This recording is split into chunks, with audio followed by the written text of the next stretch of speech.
Welcome back to session 2 of our international web conference on literary studies in the coronavirus terrain, reading peril, environment, and normalcy. We have with us a resource person who has joined us from the US, Dr. Christopher Scott. I call upon Dr. Nilakshi Madam from Vaze College she is the head of the Department of English, to introduce Dr. Scott. Nilakshi ma'am, please. Good morning, Dr. Scott. Good morning. Scott. Good morning. Christopher Scott is a lecturer of English, rhetoric, and composition at Utah Valley University. It is there that he teaches academic writing, literature, and film. Next slide, please. Next slide, please. Okay.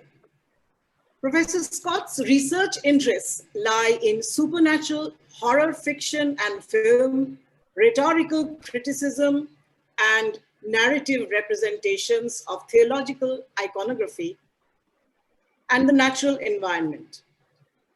Christopher Scott has served as a judge for the Global Undergraduate Awards, Dublin, Ireland, and he's also a co-director of the Gothic Bible Project, an interdisciplinary research group based at the University of Sheffield and in partnership with the University of Auckland. Many of you might be knowing that Dr. Scott has moved from the UK to the USA recently. Am I correct? Yes, that is correct. Yes. He currently serves as the representative for all lecturers in the Department of English and Literature at the Utah Valley University. Christopher is also a member of Utah Valley University's Scholarly and Creative Undergraduate Learning Partnership Team, which is in short called SCULPT, that's a nice acronym, which supervises the undergraduate research and creative projects. Over to you now, Christopher. Thank you. Thank you for that kind introduction. And thank you to the conference organizers for having me.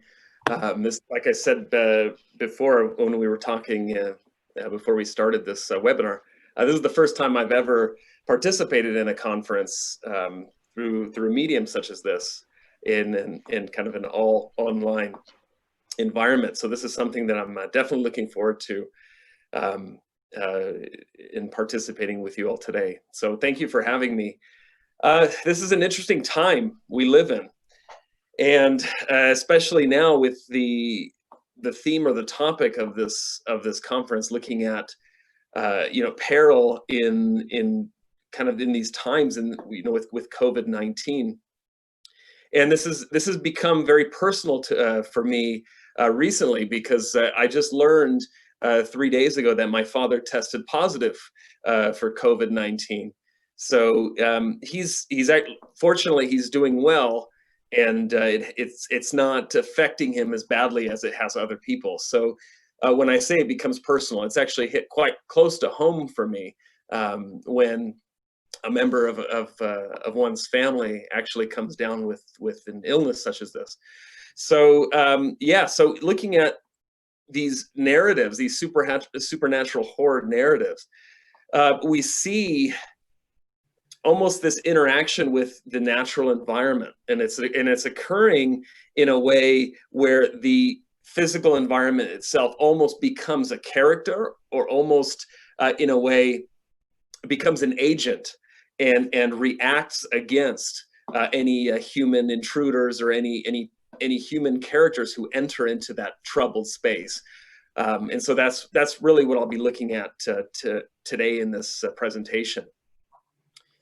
So I guess you can say that my introduction to troubled spaces occurred quite literally in my life. I grew up in an average-sized town in Southern California. I played sports in high school, and after practice, my friends and I, we would go to the beach and surf, because we lived about 5 minutes, or our school was about 5 minutes away from the beach.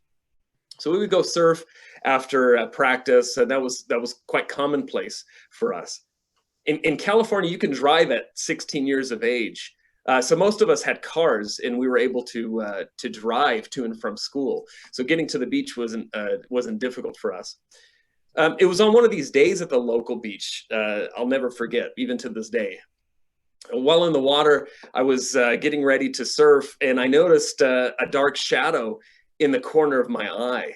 So turning my head and searching for what I thought I saw, I caught a glimpse of it again, fluttering beneath the surface at a size of, it was about 4 feet long.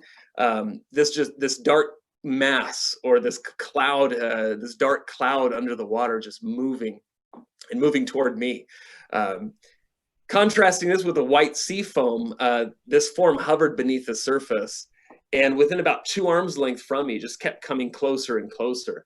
Without anybody around, I froze. As the dark shape, weaved toward and away from me, my mind raced, and thanks to Steven Spielberg's film Jaws, of course I feared the worst. But this thing beside me had no dorsal fin above the water, so it didn't look like Jaws did in Spielberg's film. So it must have been some kind of monster, I thought. When I realized that the mysterious silhouette wouldn't depart and it was continuing to approach slowly, I swam, I leaped, I raced out of the water, and out of breath and full of terror, I shot a quick glance behind me, and there it was, in the same place that I originally found it.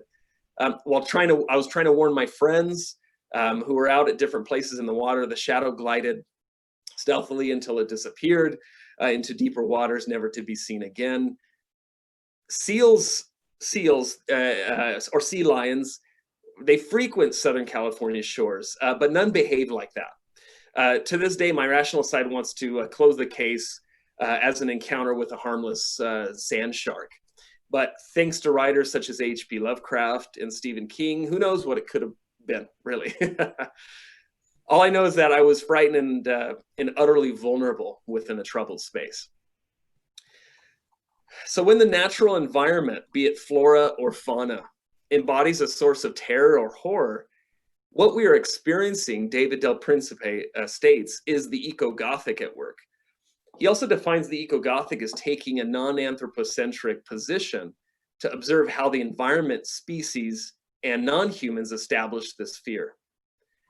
Does the eco-Gothic exist in fictional narratives? Of course it does, and it bears a rich history reaching back to the first great work of literature in Western Eurasian civilization, the Epic of Gilgamesh. In this epic poem, the titular protagonist finds conflict with a forest, which Robert Pogue Harrison identifies as Gilgamesh's first official antagonist.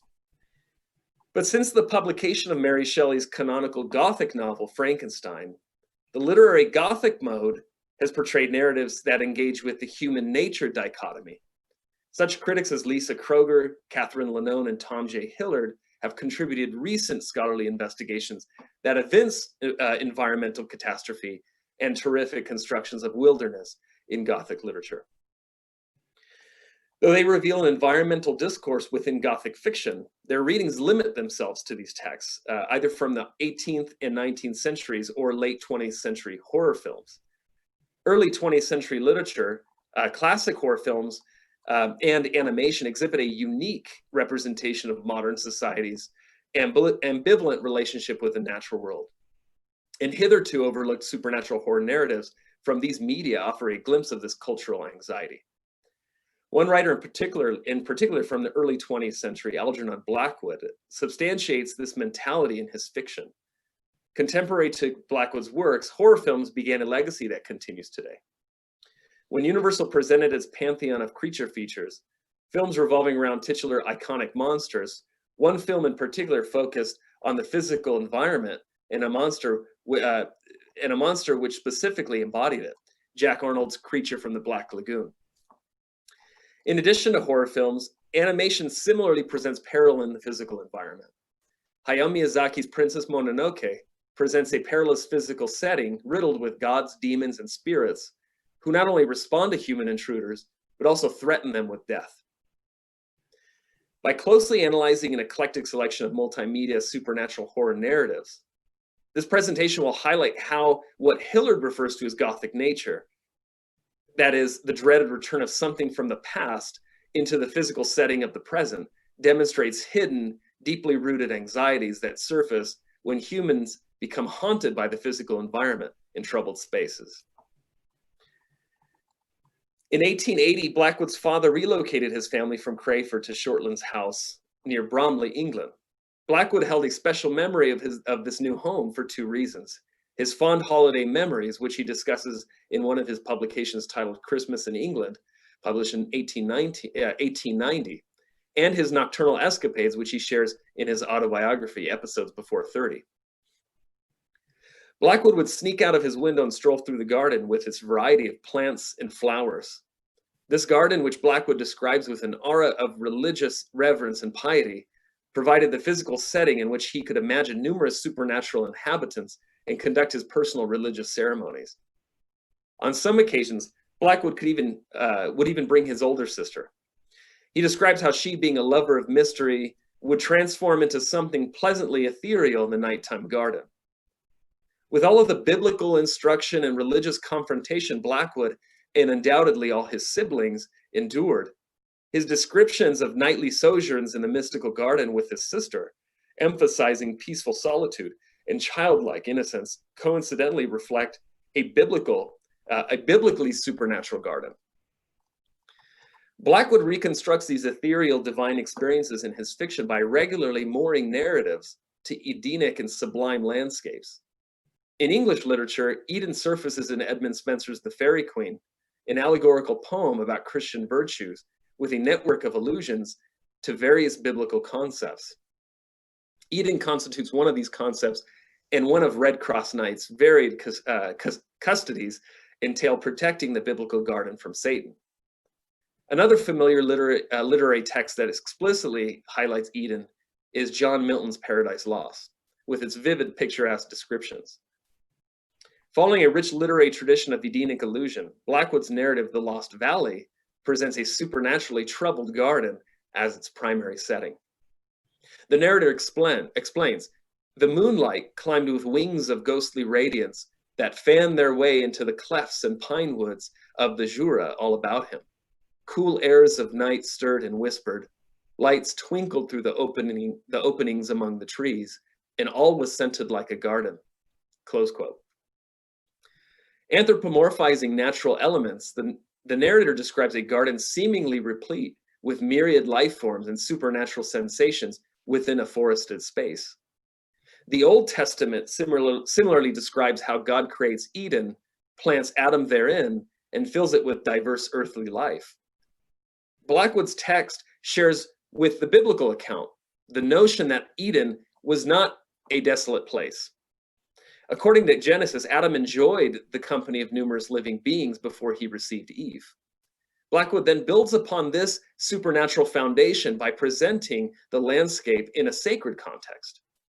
While venturing deeper into the Edenic Valley, Stephen, the protagonist, senses the supernatural elements he encounters. From a, quote, whirring of voices, close quote, to the purring of trees, Stephen locates the undiscovered corner of the world, where the passage of humanity was absent. Blackwood's metaphorical description of Eden portrays an otherworldly, quasi-spiritual landscape characteristic of how Augustine of Hippo describes it in De Civitate Dei, or the City of God. Augustine highlights Edenic existence as one free from such mortal plagues as hunger, fatigue, fear, and death. Observing Blackwood's Edenic description in the light of Augustine's concepts reveals an immortal valley in which its inhabitants find rest. But the idyllic Edenic experience is ephemeral. After the fall in the Bible, God removes Adam and Eve from the garden and renders it undetectable thereafter. Similarly, in Blackwood's story, Stephen enters the figurative Eden until the narrative's allegorical fall thrusts him out and bars re-entry by physically altering the landscape to an unrecognizable state. Stephen concludes the landscape even denied its own existence. Blackwood's aptly titled The Lost Valley, then, reflects a biblical illustration of Eden along with the latter's eventual disappearance from human possession. This loss conjures up the notion of original sin through Adam's fall.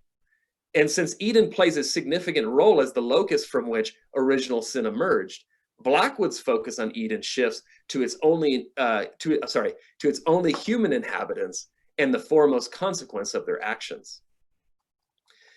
After thoroughly analyzing Blackwood's figurative representation of Eden, his Adam and Eve personae become more coherent.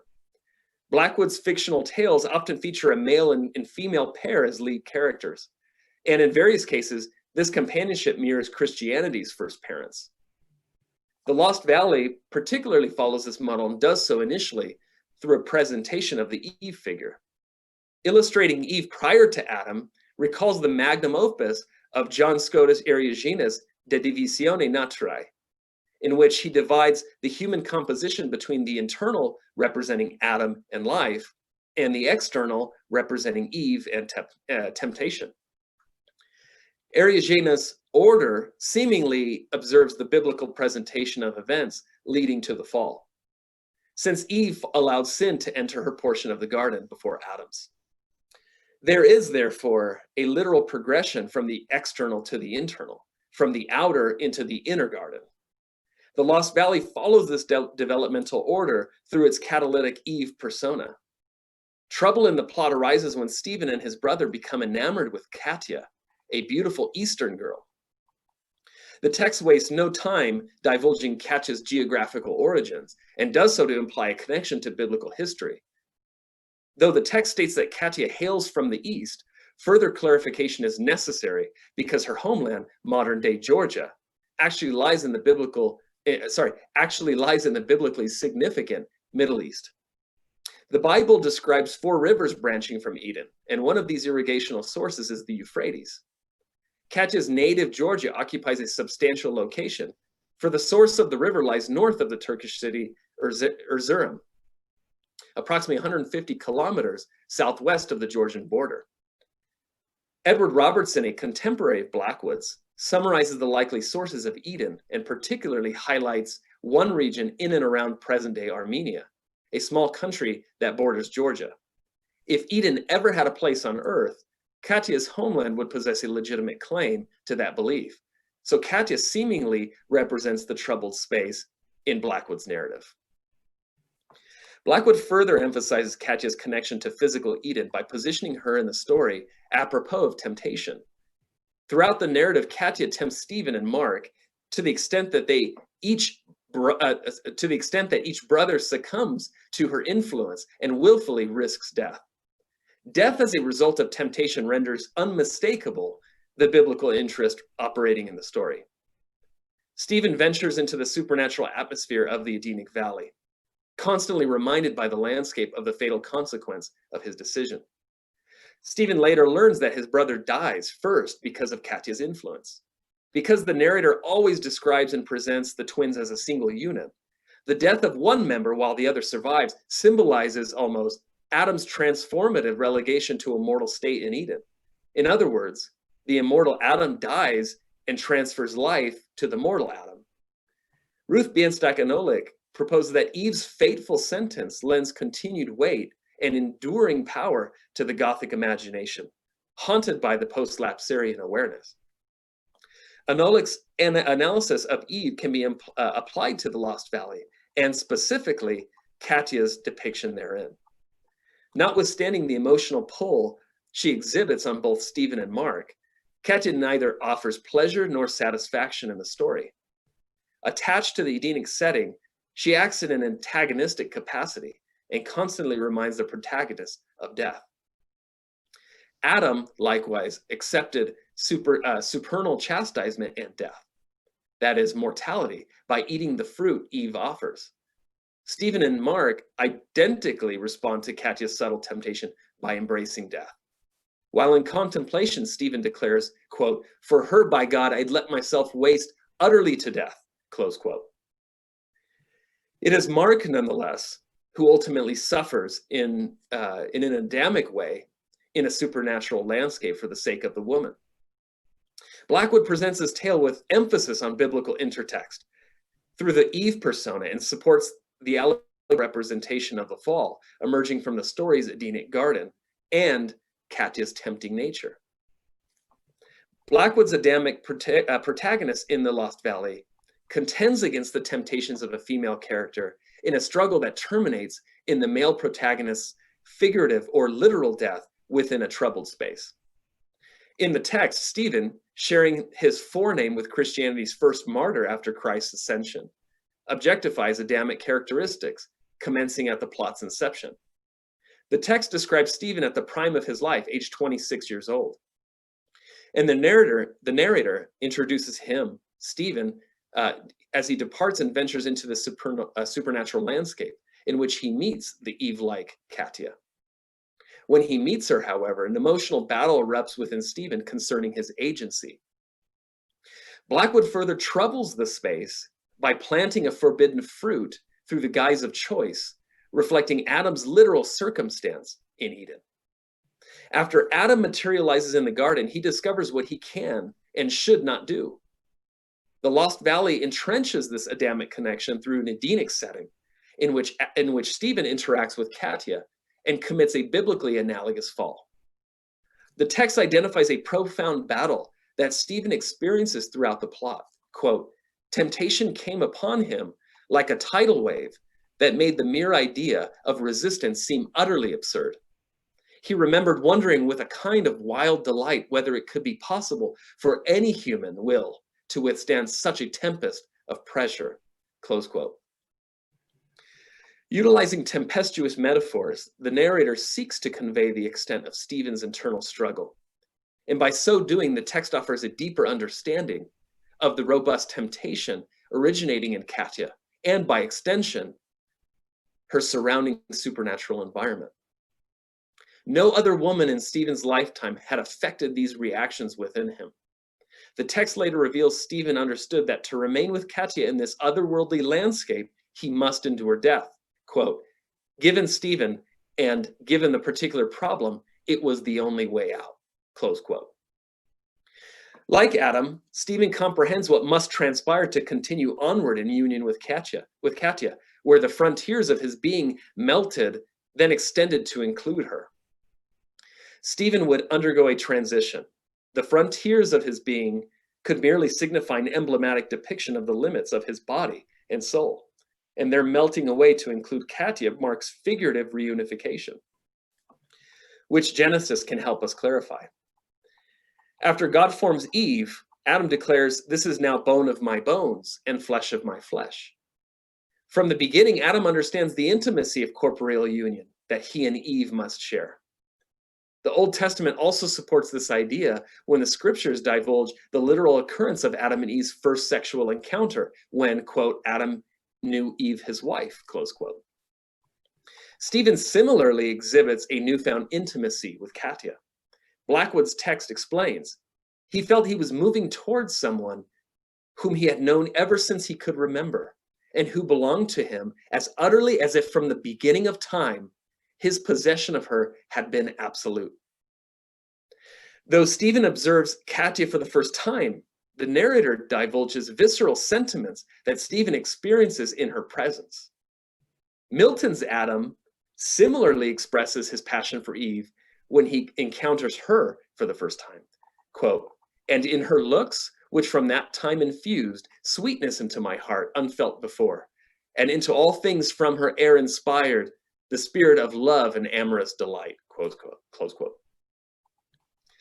Adam in Paradise Lost immediately becomes enamored with Eve and seemingly desires intimate unity, later admitting, quote, "I now see bone of my bone, flesh of my flesh, myself," close quote.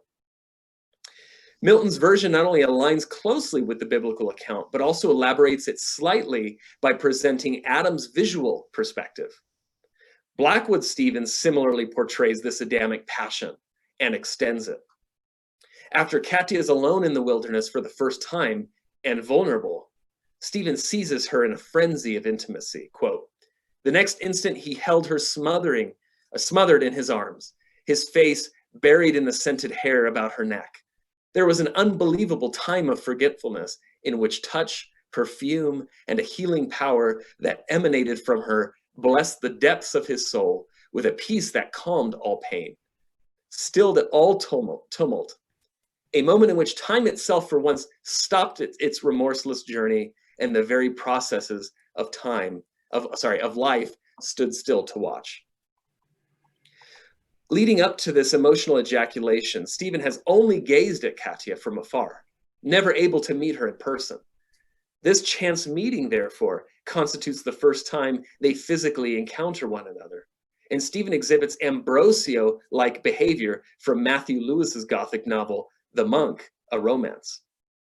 Teeming with lust, Ambrosio sneaks into Antonia's bedchamber, where he discovers her asleep on her bed. Quote, "He remained for some moments devouring those charms with his eyes, which soon were to be subjected to his ill-regulated passions. Her mouth, half open, seemed to solicit a kiss.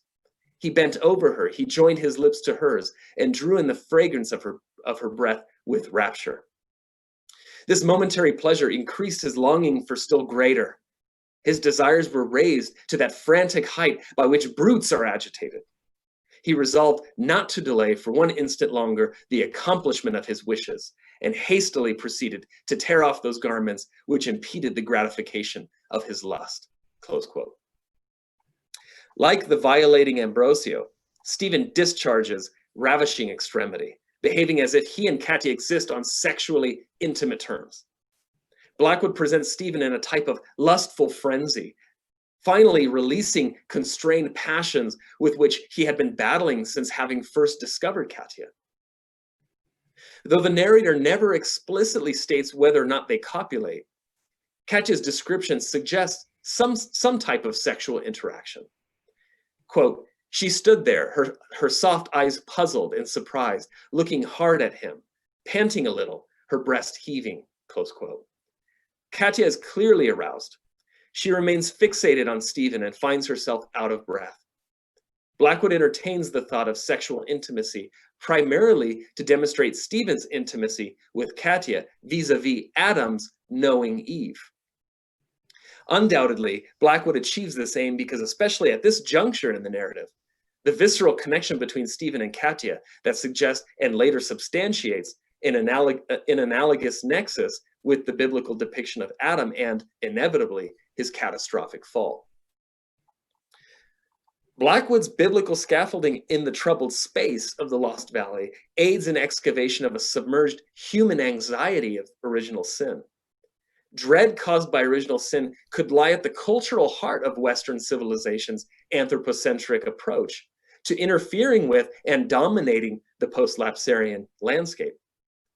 Contrasting the city of God with the city of man, Augustine referred to humankind's post-lapsarian mentality as libido dominandi, or a desire to dominate the world. But also referring to one's sex drive, libido could refer to sexual dominance in Blackwood's narrative in an effort to connect male domination of the female sexual object and her virgin landscape to the peril of inherited mortality. Though Blackwood never subscribed to any religious creed or dogma, over the years he knit a spiritual tapestry thread by thread, replacing and supplementing his faith as he went along. Nature, that is, the natural landscape, occupied much of that spiritual space. But along with a focus on the natural landscape in Blackwood's fiction, something else seems to surface from within that space. Blackwood reflects his view of the terrestrial world by infusing elements of the celestial into the fictional settings. The Lost Valley depicts this type of setting when Dr. Stephen Winters uncovers a characteristic of nature he had never experienced. Whizzing and fluttering around him, the trees of the eponymous valley make themselves known. Quote, "From the whole surface of the woods rose a single murmur, like the whirring of voices heard in a dream," he thought. The individual purring of trees was merged, close quote. The forest erupts into what Stephen describes as a cacophony of murmuring, whirring voices and purring. What is striking here embodies the notion that trees are audible. Blackwood revisits the subject in his story Pines, but he rationally attributes that oral source to the wind. In the Lost Valley, however, trees actually perform their anthropomorphic function unaided by rational phenomena. Without any rational explanation throughout the entire narrative, the Lost Valley pivots on Tzvetan Todorov's concept of the fantastic marvelous, and does so to tether the mystical phenomenon associated with a natural / unnatural setting to authenticity. What transpires is not a figment of the protagonist's imagination. It really is happening.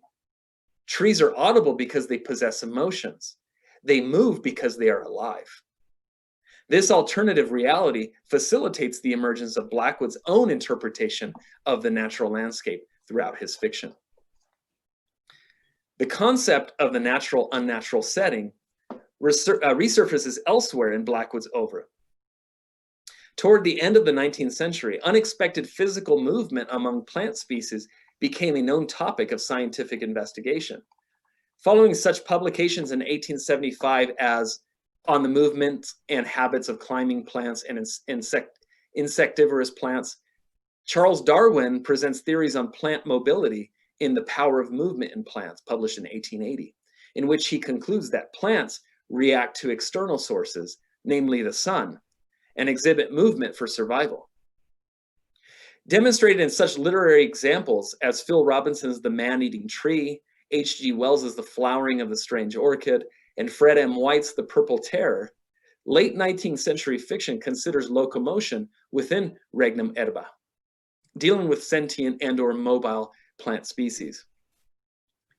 Though surfacing almost a decade later, Blackwood's fiction, too, seemingly replicates this literary botanical trend. The Transfer, published in 1911, demonstrates a natural-unnatural landscape through the perspective of Miss Gould, the protagonist, governess for the Freen family, and would-be professional clairvoyante. The story's plot hinges upon events connected to a prohibited portion of the family's garden, referred to as, quote, the forbidden corner. Notwithstanding Gould's ability to sense the notorious patch, it bears a peculiar connection to the family heir under her care, Jamie. On several occasions, for instance, he heard it crying and swore that the spot shook its surface while he watched it. Jamie is the main witness to the garden's physical activity. But because of Gould's age, position, and confidence within the Freen family, she occupies the position of credibility in the story. Her conveying Jamie's experiences testifies to the ominous garden's anthropomorphic qualities. The garden's strange characteristics, mirroring those of the trees in the Lost Valley, avoid rational explanation and become grafted into the narrative's fantastically marvelous reality. But unlike the Lost Valley, the supernatural garden patch bears deeper anthropomorphic qualities. Blackwood's hybrid natural-unnatural setting wields the ability to cry and react to human interaction. And this evolving presentation of the troubled space establishes a new level of consciousness inherent in Blackwood's supernatural narrative settings. Though the non-human atmosphere takes on otherworldly characteristics in Blackwood's tales, nothing depicts a supernatural setting as explicitly as the one in this story, The Transfer. The story's emphasis on the diabolical garden patch directs attention to the qualities that separate it from other entities, human and non-human, in the plot. Even though Gould represents the source of information in the narrative, Jamie constitutes the point of contact with the ostensibly nefarious portion of the garden. After experiencing the unknown life force in the ground by way of its sounds and movement, Jamie, quote, secretly gave it food in the form of birds or mice or rabbits he found dead upon his wanderings, close quote. Not only is he aware of the garden's unique features, but Jamie also understands that the non-human entity, whatever it may be, experiences hunger and yearns for something to satiate its appetite. Like Victor Frankenstein's monstrous creation, this sentient patch of ground has a motive of its own. Darwin's Insectivorous Plants primarily examines the carnivorous plant species Drosera rotundifolia, or the common sundew, and discovered that it, along with other carnivorous plants, digests its prey using a similar process to animals and humans. Though Blackwood never explains the digestive process of the garden patch, Jamie slakes its hunger by fetching it prey.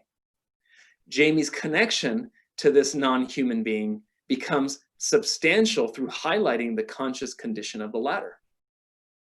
Nobody besides Jamie understands the strange phenomena in the garden, but the transfer becomes a troubled space in which the fantastic marvelous inverts logic through the presentation of an alternative understanding of the supernatural landscape, presented as reality, where the physical setting is consciously alive, experiences hunger, and must eat to survive. Dead animals, however, are not the only prey that this garden consumes. Upon arrival of the reprehensible Uncle Frank, known for his scheming and manipulation of innocent people, the garden patch exhibits behavior that supersedes any taking place earlier in the plot. Jamie, standing on one side of the garden patch, maintains his distance from Uncle Frank, who approaches him from the opposite side. Meanwhile, the patch mysteriously pulls Uncle Frank directly toward it. Whether or not the patch reacts to protect Jamie remains unclear. What is clear, nonetheless, is that it caught Uncle Frank somehow and caused him to fall face forward onto its surface. Such words as destruction and destroyed describe Uncle Frank's final condition after his fall. But was his destruction due to physical collapse? The text fails to say explicitly, yet offers a clue as to the true nature of the experience. After Uncle Frank's fall, Gould hears a gulp that sounded deep and muffled as it dipped away into the earth. Darwin's study of the digestive process of carnivorous plants highlights the latter's ability to break down organic material by subsuming its nutrients through physical contact that slowly destroys the digested material. The digestive process in the transfer ostensibly occurs through this same contact between Uncle Frank and the garden patch. Whereas Uncle Frank never recovers, having, quote, dropped suddenly from life, quote, end quote, the garden patch flourishes. Unlike what exists in Blackwood's The Lost Valley, the physical setting in the transfer consumes human beings. Although he toys with this idea in the story The Man Whom the Trees Loved, which was published in 1912, Blackwood never places such a robust emphasis as he does in the transfer on the ability of a non-human entity to devour and digest a living person. This focus on the natural setting and appetite affixes a palpable level of consciousness to Blackwood's supernaturally troubled spaces. In the light of eating, falling, and dying within a troubled space, let alone a garden, these supernatural landscapes conjure up Christian imagery of Earth's first ecological locus. Familiar to Blackwood through his strict Christian upbringing, Eden constitutes the rudimentary element of the hybridized landscape, where the natural setting merges with unnatural characteristics, rendering it troubled. This biblically charged Edenic landscape would primarily stimulate the physical settings in Blackwood's work between 1907 and 1914. Depictions of the Garden of Eden enjoy a rich history within Occidental literature and a literary Gothic mode. Reaching as far back as the second chapter in Genesis, the Edenic landscape has influenced various texts over time. From the ancient Holy Wood in Dante Alighieri's Divina Commedia, to the Arcadian landscape in Edmund Spenser's The Faerie Queen, to John Milton's Paradise Lost. The Edenic setting, or Eden itself in the case of Milton's work, occupies a familiar place in Occidental literature. In Shelley's canonical Gothic novel, Frankenstein's creature was familiar with Milton's work, often referring to it because he felt a simultaneous connection to Adam and Satan. Also referring to Paradise Lost and Frankenstein, Nathaniel Hawthorne furthers the literary Gothic's relationship with Christian iconography when he incorporated the Edenic setting into Rappaccini's Daughter, published in 1844, a short story about a Frankensteinian scientist, Dr. Giacomo Rappaccini, and his daughter Beatrice, a beautiful yet lethally poisonous young woman who caused her lover's death. Though these narratives are not the only renditions of the Edenic setting in Occidental storytelling, or Gothic fiction, or supernatural horror narratives, they constitute popular examples in literature that incorporate Christian iconography, allude to the Edenic landscape, and occupy a literary platform from which they influence subsequent narratives. This Christian architecture permeates the settings in Blackwood's fiction. When the protagonists experience and interpret their respective settings, the mise-en-scène reflects an atmosphere found in the first 2 chapters of Genesis. Mirroring the biblical setting during the creation, the garden in the Lost Valley consists of lush vegetation, quote, grass, wild lilac bushes, willows, pines, beeches, and flowers, close quote. Blackwood typically weaves a vivid tapestry when illustrating his natural landscapes, but up until Stephen arrives in the titular valley, isolated from civilization, the narrator had never described the prior setting with as much variety and color as he does this one. Stephen enters a new world of beauty. Visual and sensory attributes, nevertheless, are not the only facets of this mysteriously novel landscape. The setting provides Stephen an anchorage in which to seek shelter from the maelstrom ravaging his conscience. The contrast is noticeable. Quote, never before had he experienced anything approaching the wonder and completeness of it. It was a peace unchangeable, what some have called, perhaps, the peace of God. Close quote. Unique to Stephen, this newfound place of peace and wonder also bears a quality of that harmony that is typically unfound in the real world. Any physical setting fostering the aforementioned peace of God would have existed in either a pre-lapsarian world, Eden, or would exist in a post-Perusian state, a celestial earth.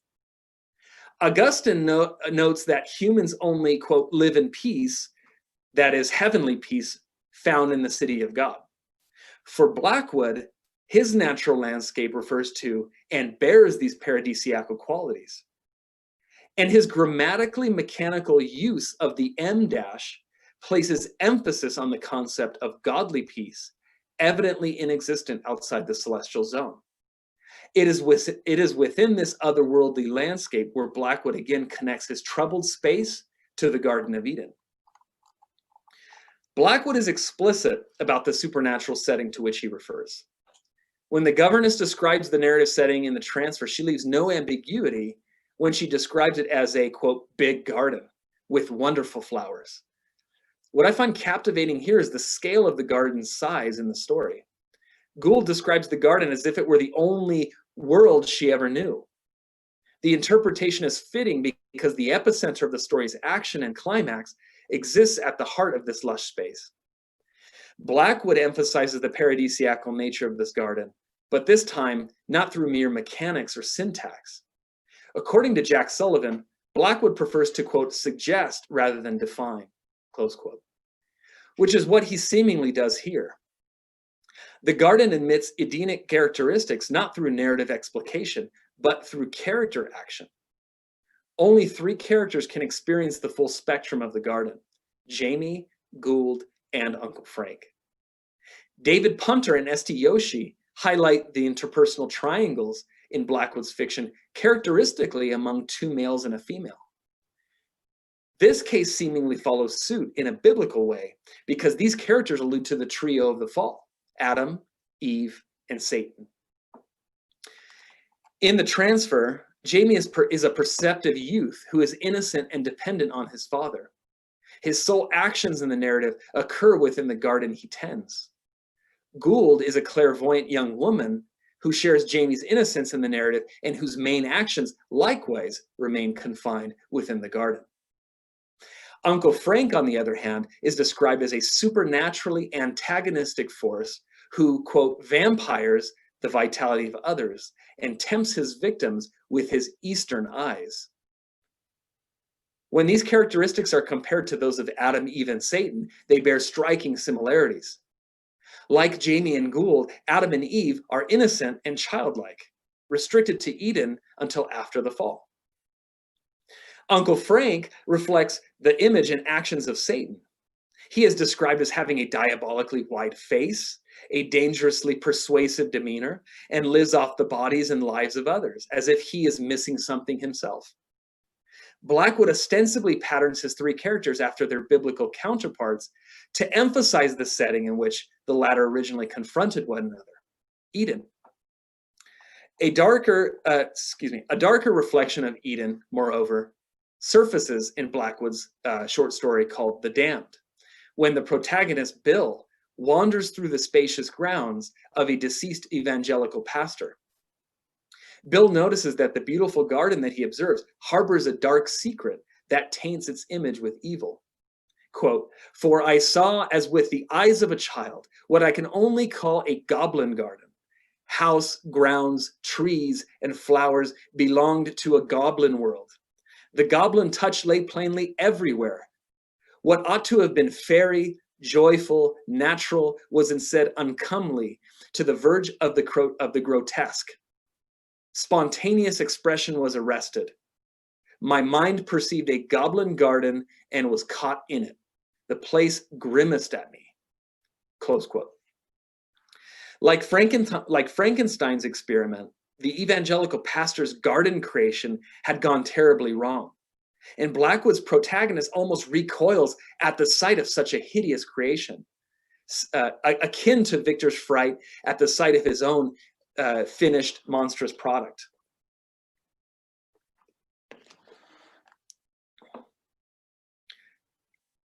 Blackwood's Goblin Garden owes its ugliness to the trapped souls it imprisons, souls who have been damned by the evangelical patriarch of the property.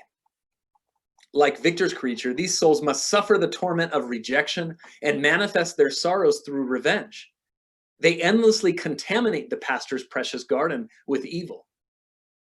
This Edenic garden in The Damned is a hybrid, a supernatural amalgamation of beauty and evil, much like Eden after the fall of Adam and Eve, a paradise of purity, yet stained by sin. The Damned marshals its troubled space with its scenes of trepidation on this upwelling of anxiety about original sin. Blackwood's fictional narratives constitute an intersection of life and landscape on a higher supernatural plane, where his interpretation of the natural environment operates. Blackwood's understanding of the natural environment developed throughout his life and found profound expression in his writings, mainly his short stories. Nature exemplified a higher sense of life in Blackwood's fictional worlds. As an author, Blackwood sculpts settings that defy common expectations, and his troubled landscapes are a hybridized assortment of the natural and unnatural. These troubled spaces operate with their own set of rules that fail to adhere to those in the quotidian world. The troubled space becomes a space which Todorov's concept of the fantastic marvelous, operating under the veil of the Gothic aesthetic, functions as the vehicle through which Blackwood presents a nuanced understanding of the natural environment. This unconventional concept ostensibly reaches its apex in moments where the physical setting experiences such inexplicable anthropomorphic qualities as hunger and sensual satisfaction, caused not by insignificant offerings, but by the literal fall and death of a human character. These concepts of falling and dying within a garden space are undeniably recognizable in a biblical context, something with which Blackwood was intimately familiar. Christian iconography emerges when Blackwood connects his troubled spaces to Eden, and he reinforces this concept through specific characters who must demonstrate spiritual influence to interact with the Edenic setting, and who strikingly resemble those characters found in the original garden of the Old Testament. What remains fascinating about Blackwood is that his spiritual path always constituted learning new concepts and synthesizing them with what he found already familiar. Perhaps Sullivan is correct to call Blackwood didactic, since the latter's fiction ostensibly serves as the vehicle in which he delivers his synthesized spiritual knowledge.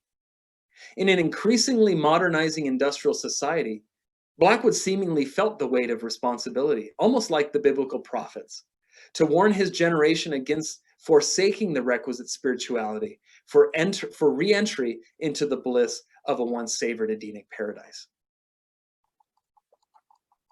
Troubled spaces also inhabit such horror classics as Universal's Dracula, Frankenstein, The Wolfman, and Creature from the Black Lagoon.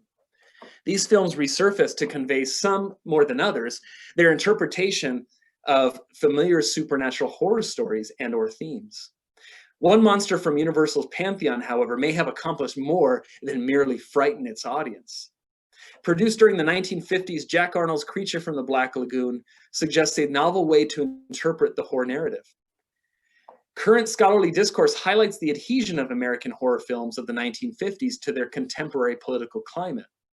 The decade following the Second World War experienced a growing polarization of political influence between the two dominant superpowers in the world, the United States and the Soviet Union. As both nations rivaled one another in such spheres as exploration, technology, and militarization, tensions heightened and led to fears of another catastrophic war, this time involving the use of multiple atomic bombs. Andrew Tudor maintains that American horror films during this decade evince plots that hinge on the perils of mad science and atomic energy.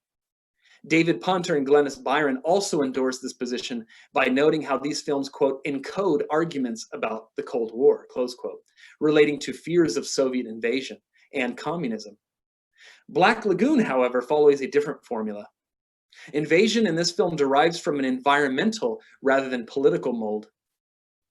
Instead of implicitly propagating Soviet aggression paranoia, inherent in such other films of the era as Radar Men from the Moon, Invaders from Mars, and so forth, Black Lagoon introduces a story set in a politically tranquil world with characters who, representing civilization, constitute an invasive force responsible for damaging the physical environment and experiencing the subsequent horror of the landscape's monstrous reaction. Set in the far reaches of the Amazonian rainforest, Black Lagoon's story explicitly illuminates the notion of human invasion and danger to the natural environment. In an attempt to subdue and capture the eponymous creature, Doctors David Reed and Mark Williams urge Captain Lucas to concoct a chemical compound called rotenone to poison all marine life in the lagoon with the hope of affecting the monster. Without hesitation, the group agrees to use the toxic substance, which causes all fish in the lagoon to float lifelessly at the surface. Injecting unnatural chemicals into the monster's natural environment alters the state of that setting and disturbs every living organism within its immediate area. The film's titular creature reacts to these environmental threats by attacking the human perpetrators and causing them to flee for their lives. Black Lagoon's presentation of human recklessness through an indiscriminately destructive chemical agent anticipated Rachel Carson's seminal environmental text, Silent Spring, published in 1962, by utilizing her paradigmatic demonstration of collateral damage to the environment.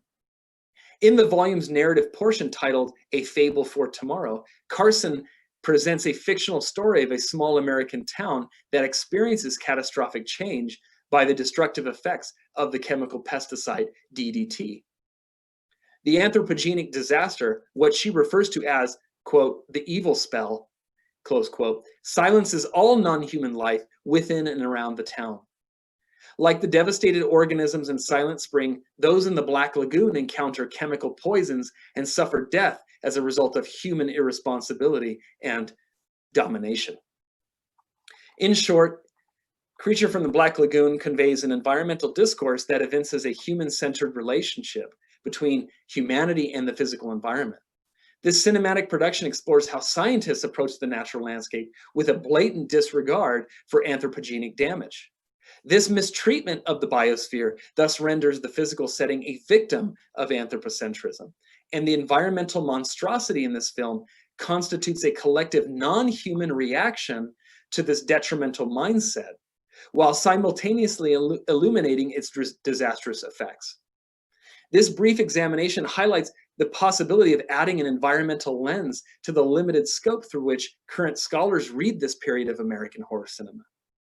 Rather than solely alluding to the dangers of an impending Soviet invasion, Black Lagoon raises an environmental awareness to universal anthropocentrism that permeates every society, leading to deleterious consequences to the natural environment that anticipate Carson's movement inaugurating Silent Spring in the years that followed.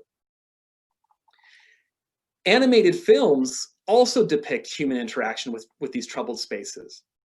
After announcing retirement in 2013, Japanese animator Hayao Miyazaki famous for such films as Castle in the Sky, My Neighbor Totoro, and the Oscar-winning Spirited Away, returned to the film industry by releasing a subsequent animated feature in 2018 titled Boro the Caterpillar.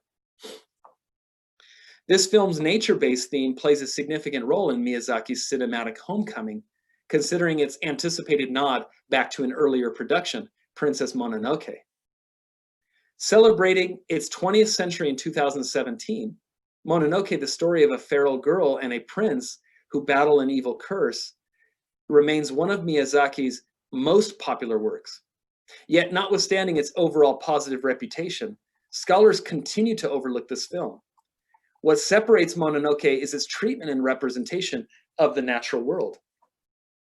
Specifically, the film highlights and employs animals as carriers and harbingers of an ancient curse draped in the vestiges of religious antiquity. And in so doing, Mononoke presents troubled spaces and their effects on the humans who attempt to dominate their physical environments. Mononoke wastes no time in revealing his troubled predisposition. Commencing in medias res, the opening scene transports the audience into the midst of a conflict between a colossal boar demon, Nago, and humans of the Emishi tribe. Nago's rampage causes the re-emergence of a curse that has haunted Mononoke's world for millennia. Visitations of the past upon the present signal a traditional function in Gothic fiction. As Gerald E. Hogel illustrates, inherent in the Gothic mode, there exists a, quote, backward-leaning tendency that confronts modernity's progressive motions, with the Gothic's retrogressive propensity typically emerging in two forms, the antiquated setting and the monstrous figure, close quote. The Gothic setting presents itself as a troubled sight that evinces ties to the past and typically conceals a secret, whereas the monstrous entity constitutes an invasive force with some connection to that setting and its secret. Mononoke implements these Gothic ingredients by grounding its narrative in a primitive wilderness and presenting gigantic animal gods or demons which transmit an existent secret or curse. In the narrative's opening scenes, this curse infects Ashitaka, the protagonist and last prince of the Emishi people, when he confronts and destroys Nago. Now physically bearing the scourge on his body, Ashitaka understands that he must seek those same animalistic monsters, not only to learn more about the curse itself, but also to save himself and the rest of humankind from its doom. Emerging in such Gothic narratives as Shelley's Frankenstein and Bram Stoker's Dracula, monsters maintain commonplace appearances in canonical Gothic texts and supernatural horror narratives. Focusing on monsters in the Gothic, David Punter and Glenys Byron etymologically dissect the term monster and trace its roots to a Latin blend of monstrare and monere, which mean, respectively, to demonstrate and to warn. Identifying the monster's visceral function as an agent of revelation and or warning. In this vein, Mononoke employs its animalistic monsters, specifically the boar demons, Nago and Akoto, as oracular messengers and harbingers of an ancient curse. Both demons are responsible for transmitting the scourge to Ashitaka and his female companion, San. By transferring this damning curse, bestial monsters in Mononoke warn Ashitaka and San about human mortality, and the companionship's only opportunity to survive lies in another monstrous animal god, which can purge the curse's stain literally and metaphorically. Mononoke's narrative amalgamation of gods, devils, damning curses, mortality, and salvation identifies an intertextual mooring to the biblical account of the creation. Although Miyazaki originally composed Mononoke in his native country, Japan, with its predominantly Shinto and Buddhist population, presenting Western traditions for a Japanese audience is not unfamiliar in animation and embodies its own subcategory within the Japanese fantasy genre. Mononoke firmly resides within this subcategory, and demonstrates intertextuality with the Bible by portraying a protagonist male and female character as figures of Adam and Eve. The narrative clarifies this point when both Ashitaka and San receive their mortal curse from devils. Lucifer, the notorious devil in the biblical account, tempts Adam and Eve to bring about their spiritual and physical demise. But the curse is not the only strand of biblical intertextuality in Mononoke. The secluded inner forest where the great tree spirit, a monstrous elk god, resides, mirrors the biblical description of Eden's garden. While the Old Testament describes a singular tree of life standing in the midst of Eden and surrounded by various waters, the mise-en-scène comprising Mononoke's inner forest consists of a majestic tree upon a vibrantly colored green island surrounded by crystalline water. Owing to its vivid colors, reverent atmosphere, and the absence of civilization, this natural landscape demonstrates a unique physical setting in the film. When juxtaposed with all other scenes dominated by images of darkness, war, industrial waste, this forested background of tranquility, spirituality, and purity presents a singular locus of sanctity. These seemingly consecrated characteristics, moreover, encourage investigation of the site's native animal. The most powerful of all animal gods, the great forest spirit, invokes a deeper sense of biblical borrowing through his messianic demeanor. On one occasion, he walks atop the water, comparably to Christ's feet in the New Testament. When Ashitaka suffers a bullet wound and loses a dangerous amount of blood, the animal spirit revives him from a death-like sleep in a manner reminiscent of Christ raising Lazarus from the dead. By enacting biblical miracles and serving as Ashitaka and Son's source of life after death, this supreme animal god functions as a living omen of humanity's mortality and subsequent salvation. Mononoke altogether portrays this biblical intertextuality through messianic miracles and an Edenic setting as a way to moor the functionality of its troubled space to a recognizably ancient register. That Mononoke emphasizes a profusion of biblical intertextuality also helps explain why the film's animals stir feelings of anxiety among its human characters. In The City of God, Augustine underlines Adam and Eve's curse, what he terms original sin, as the great sin that renders humanity subject to death's reign. Augustine further identifies a universal feeling of apprehension among human beings regarding mortality because they resent what has been arbitrarily imposed upon them. This suffering for an ancestor's sins is not unusual for supernatural horror narratives. Horace Walpole, the progenitor of Gothic fiction, constructed his inaugural Gothic story, The Castle of Otranto, with this supernatural framework in mind. In the preface to his first edition, Walpole explains that the moral of his narrative constitutes how sins of the father are visited on their children. Because it highlights suffering for the sinful deeds of humanity's first parents, original sin serves as a kind of Walpolean motif in Mononoke. Ashitaka and Son share in the struggle to cope with an inherited fate. And Miyazaki's film accentuates the biblical conception of original sin by channeling it through animals in a troubled space, which manifests and transfer the debilitating curse to human characters. Princess Mononoke utilizes animals as vehicles through which its supernatural features present themselves throughout the film. Beasts operate within a primitive wilderness and figuratively exhume a biblical curse that condemns the human protagonist, Ashitaka, and his female companion, San, to their deaths. Together they confront an inherent anxiety related to mortality and obtain salvation through another animal, a messianic elk god, which represents the biblical Christ. Mononoke employs biblical intertextuality to help emphasize universal anxiety about mortality. And this brief examination of Miyazaki's film presents a perspective lens through which critics can further interpret this film's contents and compare them to other features in Miyazaki's oeuvre. By altogether examining these elements of supernatural horror in an animated film like Mononoke, scholars can include a new visual genre to interrogate the ambivalent relationship between humanity and the physical environment, a move that could further strengthen supernatural horror narratives as an interpretive foundation upon which stands a profound environmental dialectic. In conclusion, this Occidental anxiety draped around humanity's attempted domination of the natural world supernatural horror narratives could be hinting at a likely root of anthropocentrism in the West. With all the current pandemic-related disruptions caused by the global outbreak of COVID-19, humanity is reminded of its vulnerability and mortality.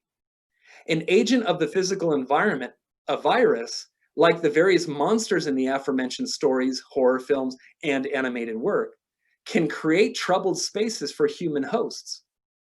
Perhaps this pandemic is a haunting reminder that the entire planet may be one troubled space. Retrospectively, viewing cultural artifacts, namely literary narratives, in the light of this pandemic could help uncover how cultural history has engaged with anthropocentric views of the natural environment. Could a microscopic virus, such as the one which causes COVID-19, win the respect of a helpless humanity for the natural environment? For me, it did not take a life-threatening pandemic to win my respect. That day at the beach many years ago, I learned an important lesson. Alone and near a natural source of danger, I realized that I was never in control, and that whatever it was fluttering past me, be it a shark, a stingray, whatever, demands respect, because the world does not merely belong to a fallen humankind. It belongs to all other non-human entities as well. Rather than regaining Eden per se, humanity should work to reflect that garden's beauty and magnificence, not by dominating the existing natural world, but by protecting and preserving what remains of it. Thank you.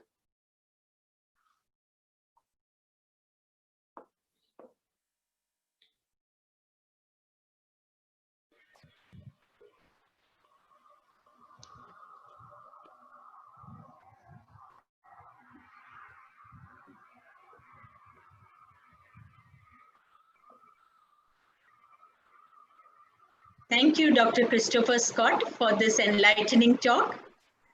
When we planned this web conference, myself, Dr. Neeta Chakravarti, and Dr. Pratima Das, conveners of this conference, and Dr. Deepa Mishra, the organizing secretary, then Dr. Nilakshi Roy and Dr. Dinesh Kumar, senior academicians, who are part of the organizing team of this conference, we desired to generate discourses that would arouse the interest of young researchers who are with us today. Your academic discourse on the troubled spaces has been captivating and is sure to ignite many research ideas in their minds. We, the organizers, are grateful to you for having spared your valuable time. Thank you once again. Thank you. It was a pleasure. I'm happy to be with you today.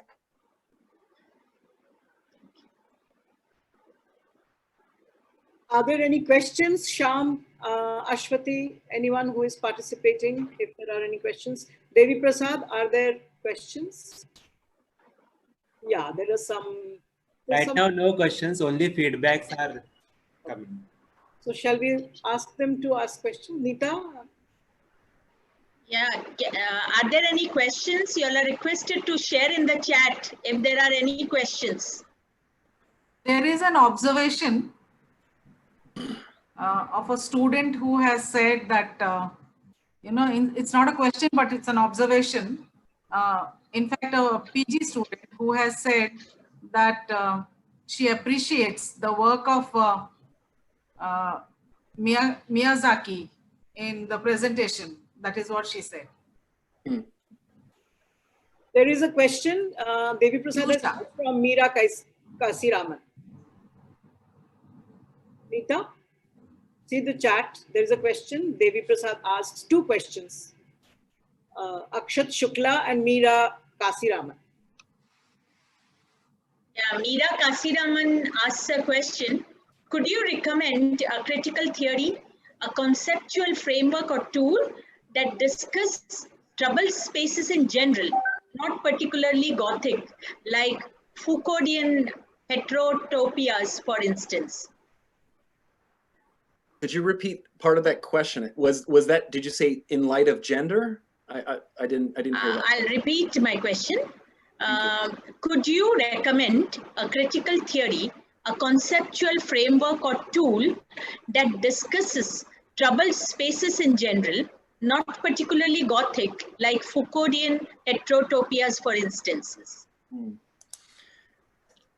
can see the question in the chat box, Christopher, in case you Oh, are. I can. Okay. Let me see if I can access the chat. It's okay. So I can answer the question in light of my experience with theory in my research. Particularly, what I could recommend would be eco-criticism. Eco-criticism as a critical theory or as a literary theory definitely highlights the intersection of human and non-human interaction in texts. And more often than not, when you use that lens to observe such narratives as, I mean, not only the ones that I talked about, but even other narratives, more often than not, we see very problematic or troubled spaces surrounding these physical environments in these narratives. So I would highly recommend starting with Rachel Carson's Silent Spring, especially the narrative A Fable for Tomorrow, which, I mean, she's referred to as almost the mother of eco-criticism. So I would start there, but eco-criticism just in general is focused on the physical environment as almost this troubled space because of anthropocentrism or human negligence, human ignorance, human dominance, et cetera, et cetera. More questions in the chat box. Yeah, there is another question from Dr. Deepa Mishra. What is the future of apocalyptic narrative? How do we approach a text like The Last Man in the context of the current pandemic? That's a good question. What is the future of apocalyptic narrative? How do we approach a text like The Last Man in the context of the current pandemic? That question is so fascinating because in highlighting The Last Man, we can circle back and go to the Christianity's first man, right? In looking at these anxieties, these inherent anxieties. Now, of course, Christianity would be quite limited to a certain number of the world population. However, cultures throughout the world could be harboring some type of anxiety or, some type of anxiety related to mortality. It doesn't have to be of a Christian narrative, but looking at what that is and looking at apocalyptic narratives, they readily remind us of mortality. And I think The Last Man, just that title alone is evident of that, right? So moving forward and looking at COVID-19, I think COVID-19 has ultimately demonstrated to humanity our vulnerability, even in the 21st century, even in the year 2020, right? Where we think as we progress with technologies and the incessant march of time, right?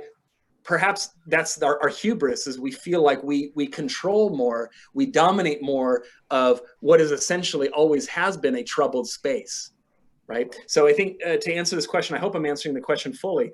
Yeah, where do we go from there? Where does apocalyptic fiction go from there? And I think more and more they're going to show how feeble humans are in this troubled space, or how vulnerable we are, and how subject we are to our own mortality. There is another question for you, Dr. Christopher.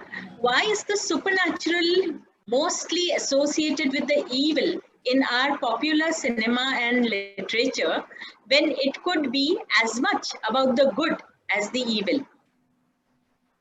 So that's another very good question. It doesn't have to be. It doesn't have to be. Unfortunately, when you in my research, it's quite tunnel vision, right? In supernatural horror narratives, the supernatural tends to take on a negative aura. But in other genres or other literary modes, such as magical realism comes to mind. So the supernatural isn't always negative. I think the negative in my case, or what I'm finding in my research, the negativity is the tool being used. The supernatural is being portrayed as something negative, as a means to an end. And so in this case, what I discussed in my talk is allowing humanity or human characters to remember certain things, or allowing these haunting truths to remain with us so that we don't forget about them. And in this case, what we discussed during this talk, mortality, original sin, right, and humanity's grappling with that reality.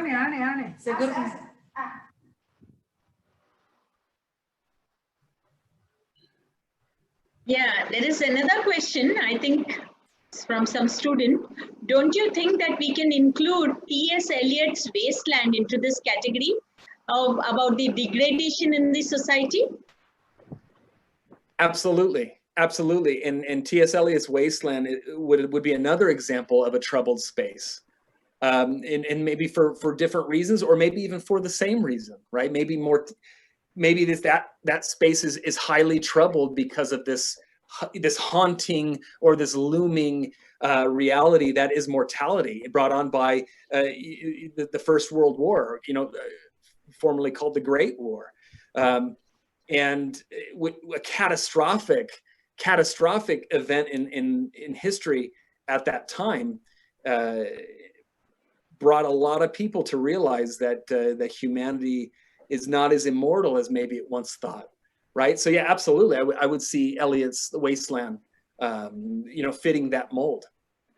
Okay, there's another question. Do you think that the lack of empathy towards animals shown in Lord of Flies by William Golding contributed towards the decline of humanity in the text? Could you repeat the question one more time, please? Sorry. It says, do you think that the lack of empathy towards animals shown in Lord of Flies by William Golding contributed towards the decline of humanity in the text? Another good question. It depends a lot on how you analyze those scenes with the pig's head, right? And the juxtaposition of the pig's head on with other features in that text. So looking at perhaps a Christ figure that's always portrayed in Lord of the Flies. So we have kind of a juxtaposition of evil and good, or damnation and salvation. So lumping animals into that, is that the cause? That's a really good question. Perhaps I would say if that's deliberate, and perhaps Golding is showing just kind of this discrediting of animal value, in turn, reflects our own evil, or the evil within us, right? So I'm looking at that connection with the pig's head, or the boar's head, with evil in that instance in the story. So yeah, it very well could be. It depends on deep analysis of that scene and synthesizing that with maybe what other scholars have noted about that. Okay, the next question says, why do we have human nature in supernatural novel? Is there any other option? Why do we have supernatural nature in why do we have human nature in supernatural novels? Is there any other option? Of course, yes, of course, there are other options. A big part of my research looks at rhetoric, and I teach rhetoric, and I research rhetoric and rhetorical criticism. And anything having to do with rhetoric is looking at deliberate choices that writers, authors speakers make. I would see, to answer this question, or to address this question, I would see, again, supernatural as being, or in this case, supernatural horror, as being a tool, as being the means to a rhetorical end. So Blackwood or Miyazaki, or Jack Arnold, any of these creators of these films or these texts that have supernatural horror elements in them, there's a rhetorical choice being made, or having been made. So yes, there are other choices that an author could use. I'm particularly interested in and fascinated by why they make these particular choices and how they go about presenting these choices in their text. So yes, of course, anything but supernatural. We can have human nature displayed otherwise. But what makes it unique in the supernatural horror narrative? So that's what I'm trying to look at, and what I can see as the supernatural element being used as an instrument to show us maybe what's happening with human nature. Okay, there is a question by Sundari Johnson. How exactly can a parallel be drawn between the present coronavirus pandemic in the literary discourse you discussed and or in the Bible? Well, my quick answer would be mortality, and a haunting reminder of mortality. So my focus was mainly on an Occidental literary tradition that informs these authors and informs cultural society writ large of this tradition, this inherited tradition, or these vestiges of biblical teachings of the creation, right? The fall, Adam and Eve, original sin that causes the fall. So what comes out of that, the big byproduct of that is mortality, according to the teachings, right? And of those inherited teachings. So I would say with COVID-19, the world has been brought to a standstill and has faced the haunting reminder of mortality. And so what I was hoping to do in this discourse is show that any time human characters, be it humanity, us as a human family, try to dominate this physical environment, try to demonstrate our human prowess, it comes back to haunt us, right? And COVID-19 is a perfect example of that, of showing how vulnerable we really are, and how we've always been, right? This space has never been tamed. The world has never been tamed, and perhaps it can never be tamed. It is a troubled space, and perhaps will always be a troubled space. And I think we need to come to a recognition of that. Okay. The next question says, fairy tales, thinking of animations, Miyazaki, hide the element of the Gothic by making it seem entertaining and fabulous. But it seems the simmering violence of these grandmother tales are warning us about the primordial violence that construct our universe: patriarchy, misogyny, ecological or spectacular physical violence. How do you look at the connection between fairy tales and violence? What are the lessons that women particularly derive from such tales? Yeah, that's another great question.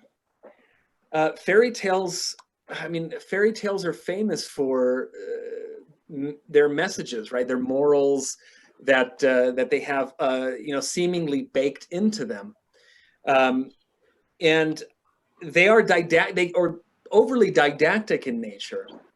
We get something from them. We're taught something from them, from these morals that are being expressed. Rounding it back to Miyazaki's films, or in this case, Mononoke in general, I find it interesting that the female characters in this film are quite empowered in the way that, Princess Mononoke is the main character, you know, one of the main characters, if not the main character. The antagonist or the leader of a human group who are warring with the animals is also a woman. She has taken in outsiders, social outsiders who are women. These women are former prostitutes, and outcasts from society. So we have females in these roles where they occupy positions of power. Now, what does this mean? Why could this be happening? Now, I think there's a universal quality that's being perhaps portrayed here, in that Adam and Eve were a unit, and if that's the connection being made, definitely being made by the discourse that I just shared.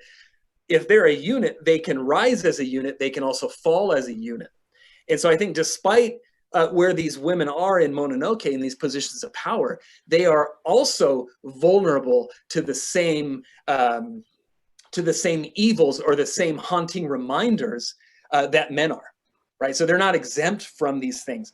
And so I think there's almost a universal connection being made, whereas it's, yes, we have female characters who are different in this instant, but they are the same as well, because they're almost in the same predicament as males when it comes to the physical environment and the troubled space, as it were. Okay, we come to the last question. Could we draw a parallel between George Orwell's Coming Up for Air and the present scenario? I think it could work so as the narrative takes place in the time between the world wars, where the characters wear masks and seek hideouts lest they be found. So they... Yeah, another great insight into how we can maybe extend this discourse beyond these texts to another text. And Orwell is a great, that's another great point of contact. Absolutely, the connection with the mass. I mean, right now in the United States, we're seeing a surge or a resurgence of COVID-19 infections.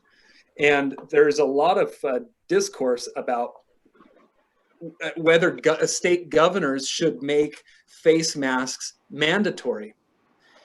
And there's a lot of pushback against that, with a mandate like that infringing on people's personal rights and freedoms.